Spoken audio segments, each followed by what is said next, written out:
guys, so I was sent this amazing paint set to review, and it's got a gorgeous box. It got a little damaged in shipping from Amazon, but this set contains 48 paints at 23 milliliters each.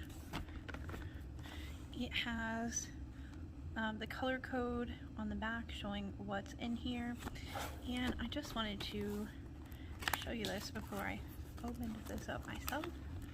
So it comes out in this stack, and each stack has its colors, and they did do it in rainbow order.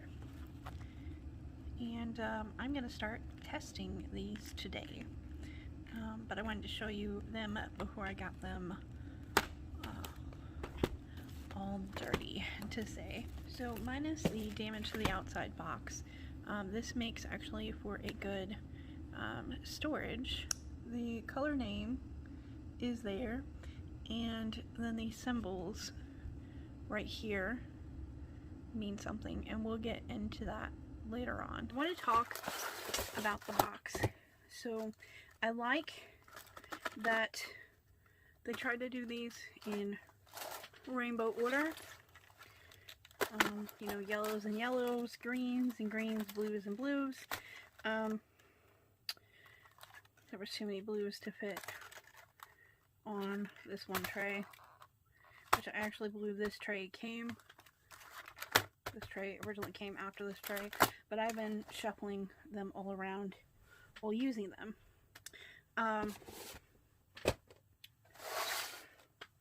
So I wanted to show you a couple things that I painted with these, and this is a custom amiibo card that I did, and normally I spray these with clear spray. I have not sprayed this one yet because I wanted to show you guys it with its natural texture.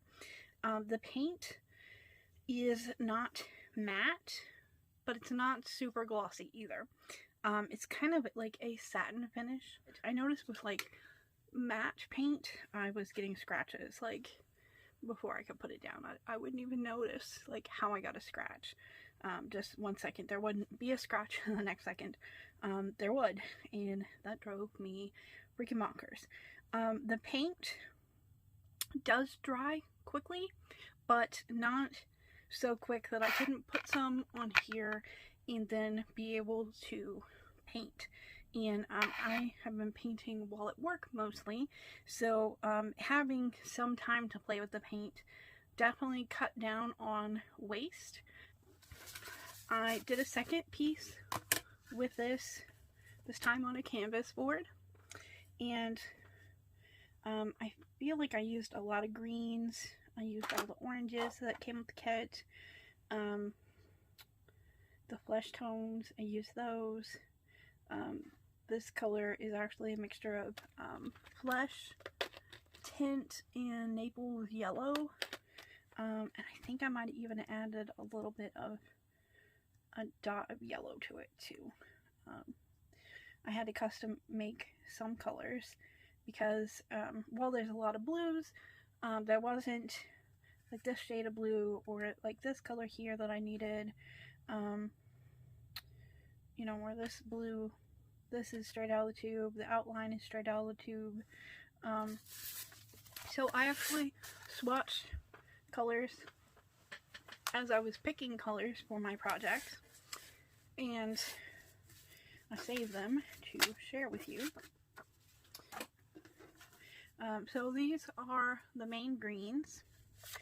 These are the two greens that I made, sap green plus flesh, to make her dress color, and then white plus cerulean blue plus emerald green to make the eye color here. So these are the 4 blues that are together. It's sky blue, cobalt blue, cerulean. I'm never sure how to pronounce that. Always makes me think of Pokemon. And ultramarine. This is these colors plus white, so sky blue plus white, cobalt plus white, and cerulean plus white. And then down here, because I was still trying to come up with a color for him, I added more white into the mixture. And I feel like I wasn't getting like the same what I wanted. So these are color and then white. So I went back and actually started with white paint first and then add in the color, because I felt like I got a better balance there and I was able to get more pastel colors. Is the white plus just a little bit of the cobalt blue. We've got the white plus sky blue and white plus cerulean blue. I feel like these two look very similar, if not identical. I mean, my eyes are kind of playing tricks. I can't tell if they look like right or not. And then this was me playing with more with blues. So this is white plus sky blue plus I had white plus cobalt blue, and I just scooped the two together and mixed them and made this one. This is sky plus cobalt plus white, and this is the same mixture but adding in more white. These are the two darker blues that are on a separate level from itself. Prussian blue and phthalo blue.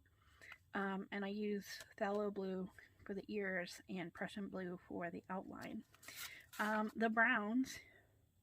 So on paper here, the browns look very different. None of them look the same. But I found, because I was putting them on such a small area here, that they look very, very similar.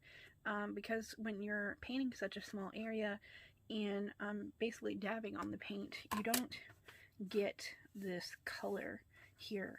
You get like a layered, kind of like how you can see here Prussian blue is really dark on this side versus a different color on this side. And that was because I wanted to show what it would look like with the technique that I'm using. So on a larger canvas and filling more space, you would get these true to colors. I actually ended up using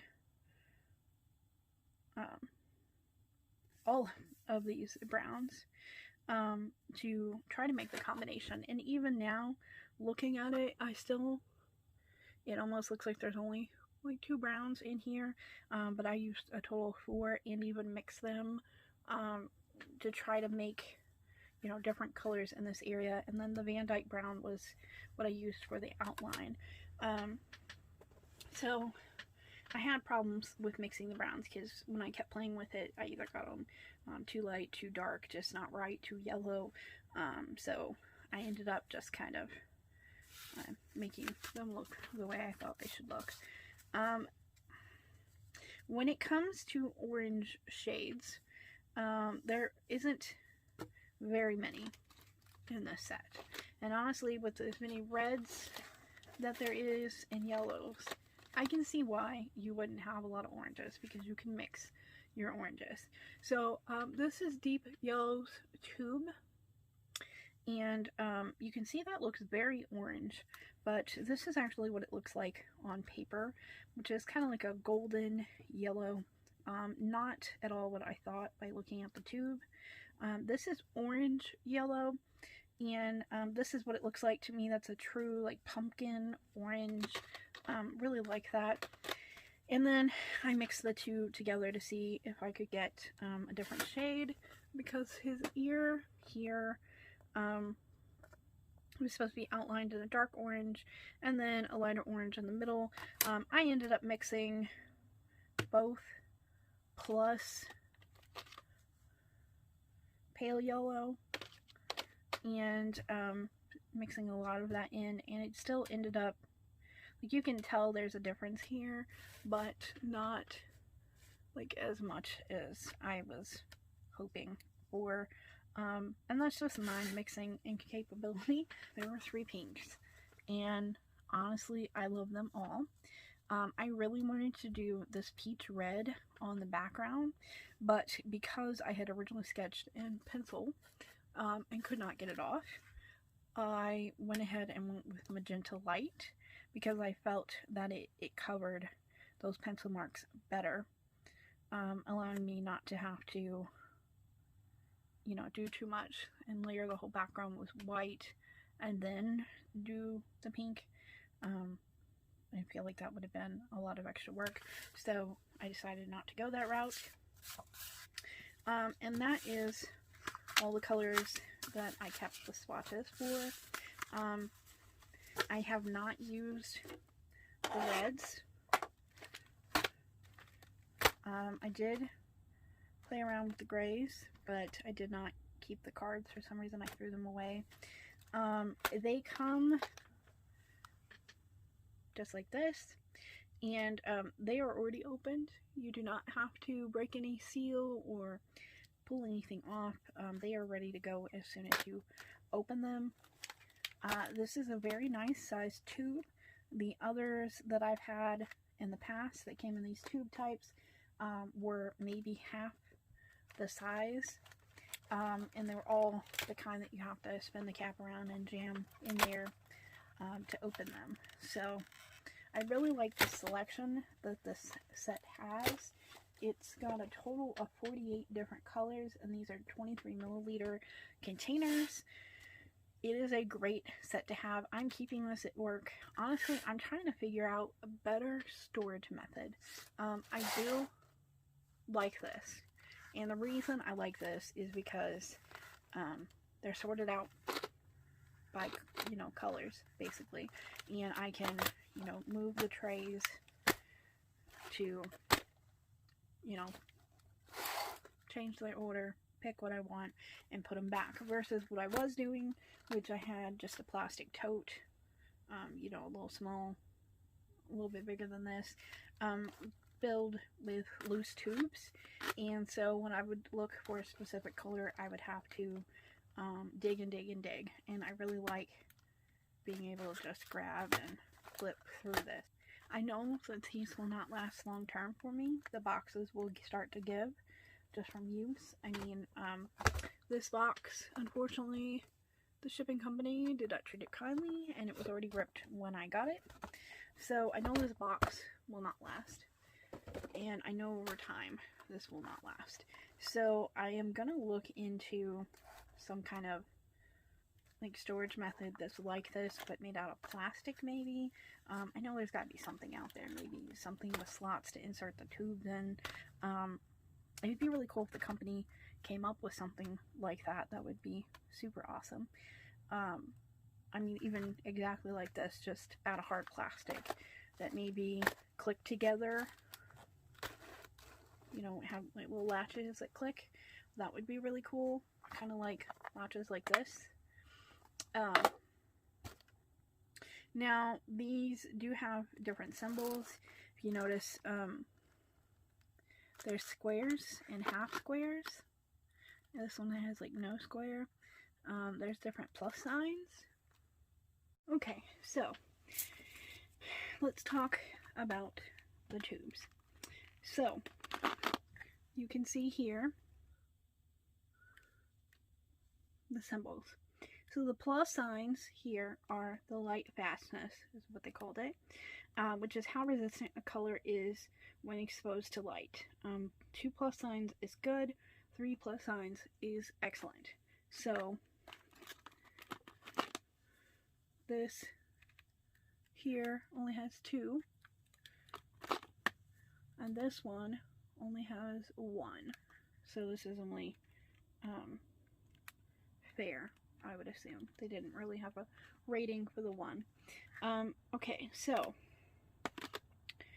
now I'm going to show you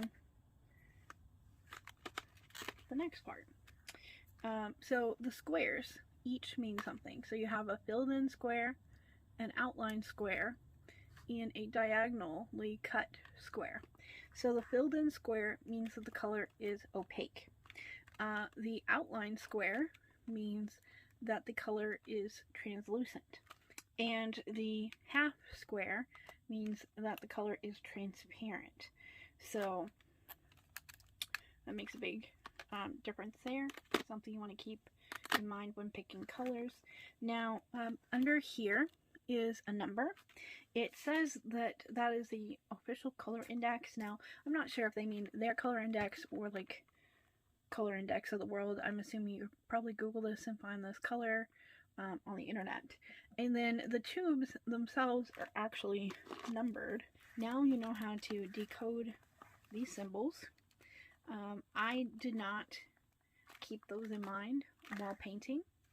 I looked them up originally before getting the set, and I then basically forgot what they meant after, and I basically just swatched the colors as I came upon needing them to pick what I wanted to use, because I felt swatching them gave me a true idea of what I was looking at. So that is my review of these GOTIDEAL, I think I'm saying that right, GOTIDEAL